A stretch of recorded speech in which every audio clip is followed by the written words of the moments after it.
Well, hello, Flint. One thing I do know is governors, and you've got a hell of a governor in Michigan. Can I say that? To Senator Peters and Stabenow, thank you on behalf of the whole country for the work that you do. Michigan, you know the assignment. There's several things going on here. Alyssa Slotkin needs to go to Washington. Make sure that happens. And I've had the privilege of serving with someone I consider a dear friend, an incredible member of Congress, Dan Kildee. Thank you, my friend. Hard to replace him, but I think you found somebody to do it. Kristen McDonald-Rivert, make sure she gets there. Make sure they get him there.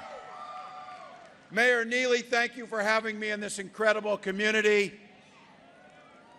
And Pastor Overson, the words that he spoke, that we know what we have to do. We got 4 days to get that work done, people. Let's get her done. Now, to all of you, thank you. Thank you for coming out. Look, anywhere else I would thank you for coming out in the cold, but for God's sakes, we're Midwesterners. It snowed in Minneapolis yesterday, so we're ready to go. But you came out for a simple reason. You love this country and you know there's work to be done, so thank you for that. Well, 4 days. We're down to about 100 hours on this thing.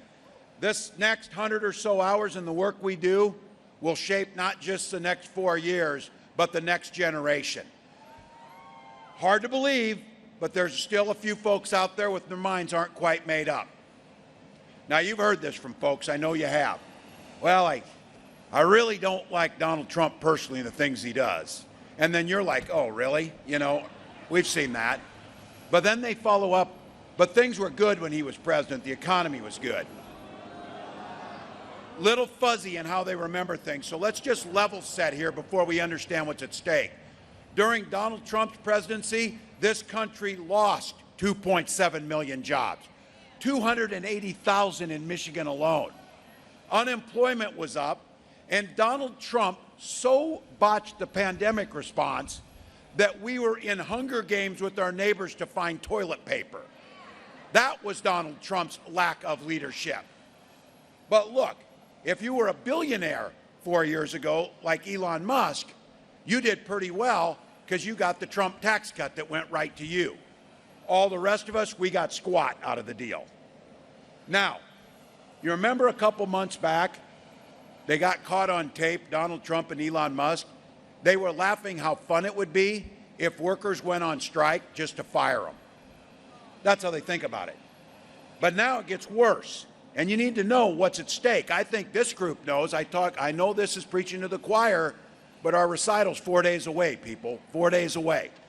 So now he wants to put Musk in charge of being the economy czar for all of us.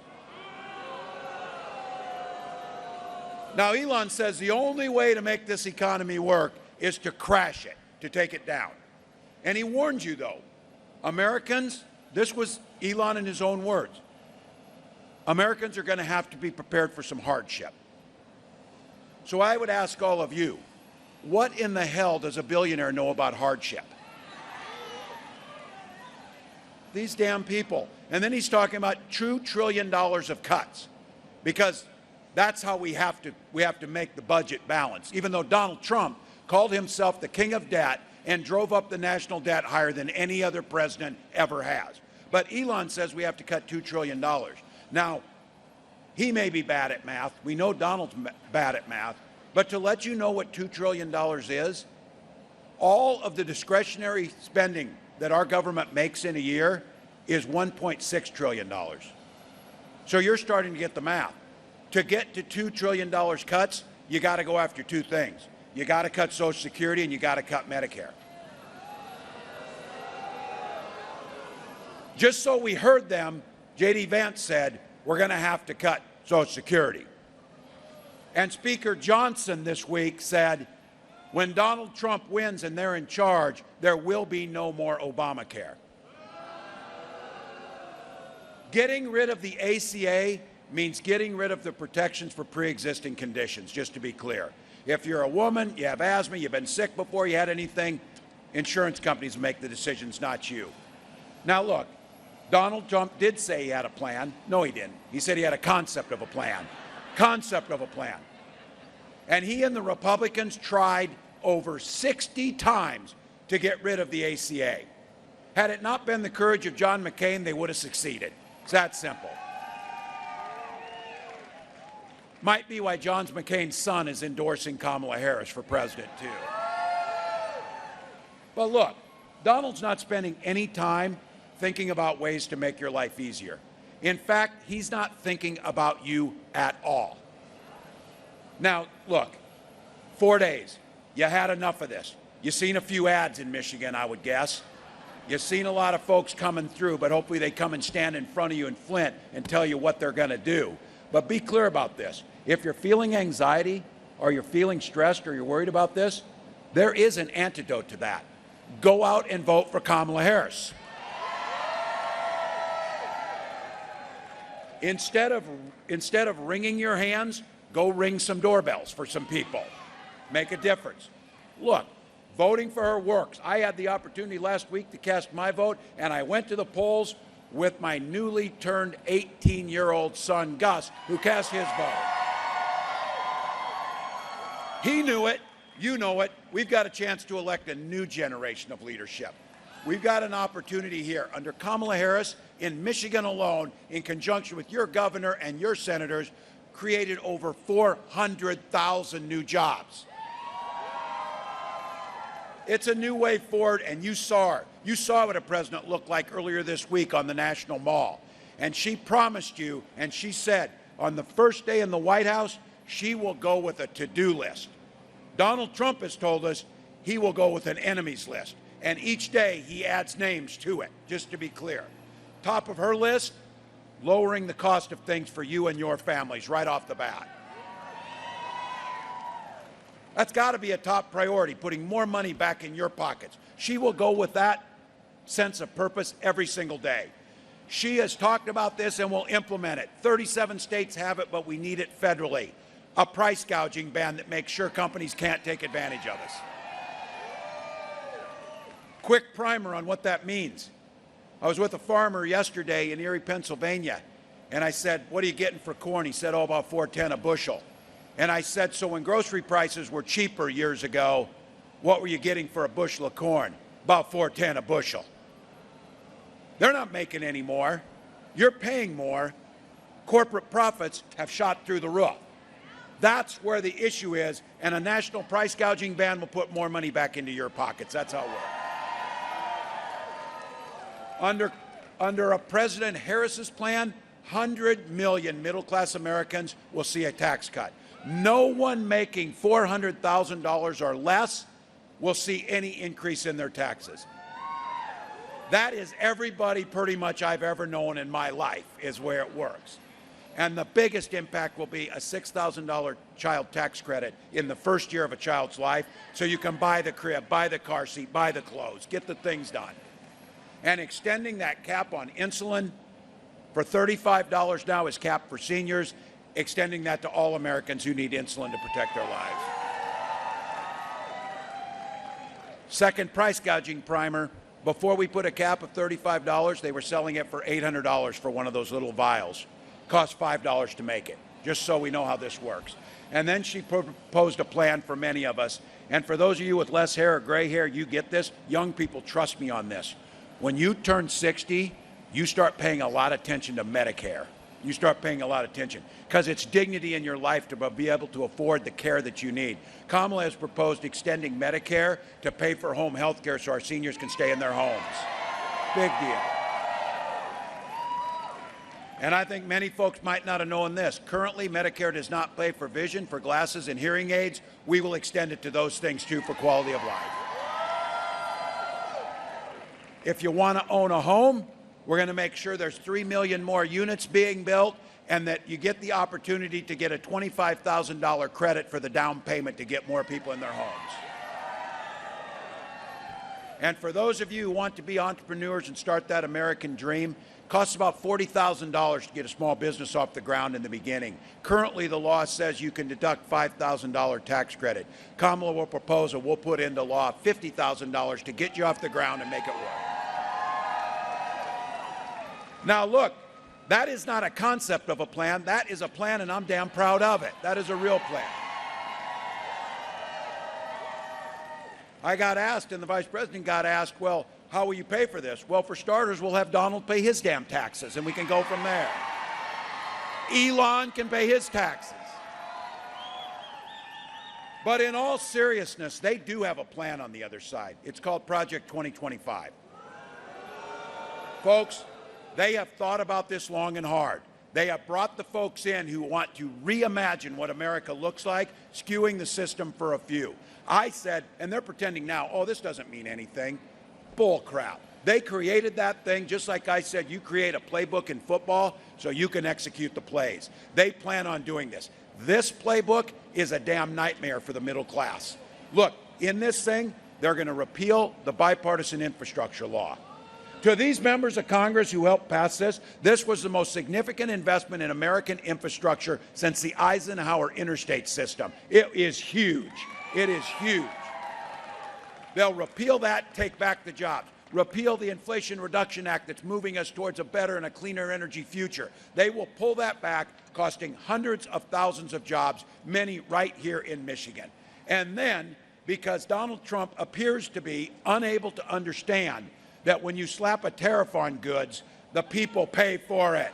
The people pay for it. 20% increase, $4,000 to each and every one of you. You would have thought in his nearly 80 years on the planet he could have learned what a damn tariff was and how it worked. But maybe not, because he couldn't barely open a door to a garbage truck, so we know that. Now look, there's a lot of independents and Republicans supporting this campaign, and they're doing it because old Republican Party stood for something and contributed to this. And when they talked about freedom, they meant it. When Donald Trump talks about freedom, he means the freedom for he and his government to be in your exam room, to be in your bedroom, to be in your kids' libraries, to tell you what to read. I've said it, and you say it here. We're all better off. If they mind their own damn business, we mind our own business, and things will work. But here's the choice. When Kamala Harris talks about freedom, freedom for you to make the choices, not politicians. You decide who you marry. You decide when you go to the doctor. You decide when you start a family. You decide what you're going to read. That's what freedom looks like. And where Donald Trump called Social Security a Ponzi scheme, in every one of his budget, he voted to cut it. They talk about raising the age to it. J.D. Vance said it's the only impediment to fiscal sanity. What we understand is freedom is for our seniors to retire with dignity by strengthening Social Security and Medicare. And folks in this city know what freedom looks like. The freedom to breathe clean air and drink clean water, to make sure. Because investing for it, and we must make those investments because we can't afford not to. Now, Kamala understands working with communities to make sure you have the ability to not just get by, but to be able to thrive. And I'll say it here, we've seen it across this country. I say it as a father of a senior in high school. I say it as someone who's been in the classroom, and now as governor of Minnesota. The freedom to send your little ones to school in best dressed clothes, to go be kids and learn, and the freedom for them not to be shot dead in that classroom when they get there. And I refuse to have them frame this up. I know guns, you know guns. I was a veteran, a hunter, a gun owner. Kamala's a gun owner. We have our entire lives, and we know that we can uphold the Second Amendment while upholding our first responsibility, which is the protection of our children, first and foremost. Now look, it's coming down, and I know you get it, but I'm going to talk to just the guys here. I want the guys in the room here to think about, or those who think about the women you love, whether it's daughter, wife, mom, aunt, neighbor, friend. Think about them. And when you think about what the next 4 days in this election means, their lives are literally at stake in how this election goes.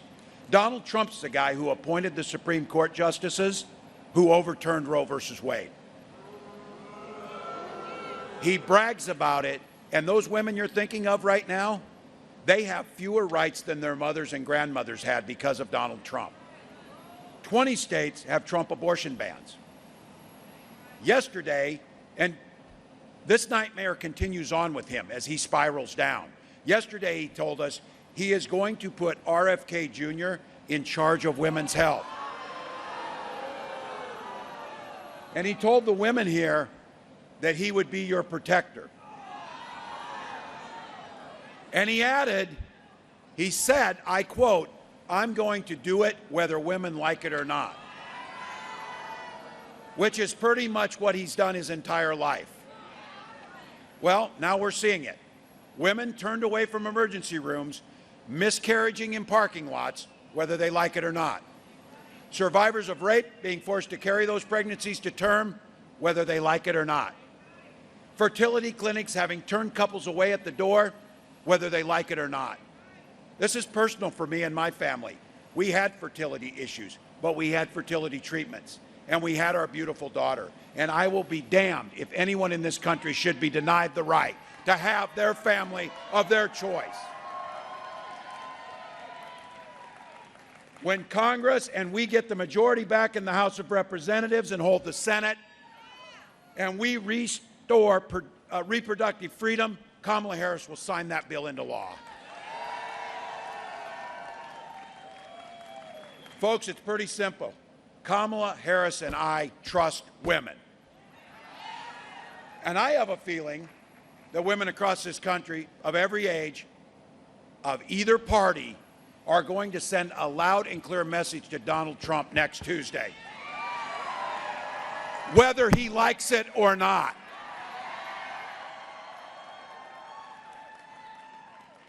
Folks, Kamala Harris has been saying we're not going back, and she means it. And she means it. I'm here today on behalf of soon-to-be President Harris, myself, and the rest of this country to humbly ask you for your vote. We got 4 days. Momentum's on our side, but this is the time to take nothing for granted. So this is the time, folks. It's a pep talk for the folks who are here. Tie game, 2 minutes left. We got the damn ball. We got the best quarterback in Kamala Harris. It's on the field. We got the best team that's doing the work in all of you. We don't get tired because we sleep when we're dead in this group. You know that 1 or 2 votes per precinct in Michigan could make the difference. Not for 4 years, but for a generation going forward if we win this thing.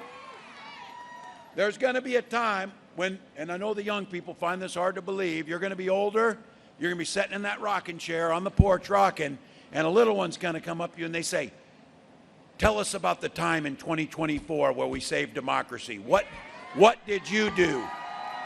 They're going to ask you, what did you do in 2024? And your answer is going to be every damn thing I could. Every damn thing I could. How many have voted in this group? All right. How many have made phone calls in this group? Anybody door knocked? All right. Here we go, folks. If you still got a mail-in ballot, get the damn thing in the mail today. Or take it to the clerk's office. Or make a plan to vote between now and Sunday. Or on November 5th. Now, here's the deal. iwillvote.com/mi to find your polling place. That's what you got to do, folks. And here's the deal. What a privilege, within a little over 100 hours, to be able to work our tails off, to be able to stand up for this democracy, to be in that long line of patriots that did the right thing for this country, to be able to make an impact, protect reproductive care, create good manufacturing jobs, increase union participation, do something about gun violence. All of the things we want to do, we've got the ability to do it because we believe in the promise of this country. And as the Vice President has taught us well, when we fight, for the next 4 days now, when we vote, Michigan, bring this thing home for America. Let's go. Let's go.